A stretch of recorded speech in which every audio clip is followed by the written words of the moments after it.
maintenant.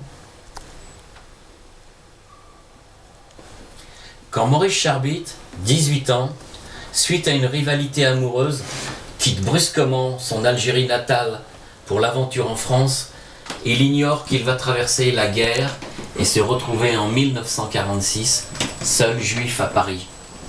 L'éloignement de sa famille, de ses racines, et la solitude qu'il va partager avec son cousin Sami vont le conforter dans son idée d'assimilation.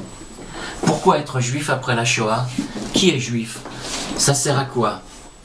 Pour répondre à ces interrogations, à son besoin de normalisation, dans la France des années 50, il va suivre le vent qui passe, épouser Simone à l'église et renier sa foi.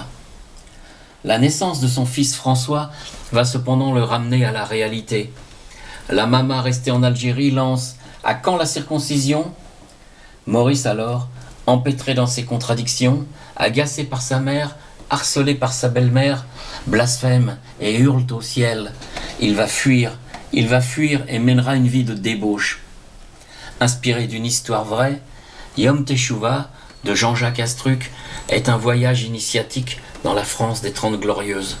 Le parcours d'un homme, tantôt à l'apogée, tantôt mendiant céleste, déchiré entre deux cultures. Pourra-t-il un jour être autre chose que ce mauvais juif? Pourra-t-il un jour être autre chose que ce mauvais père?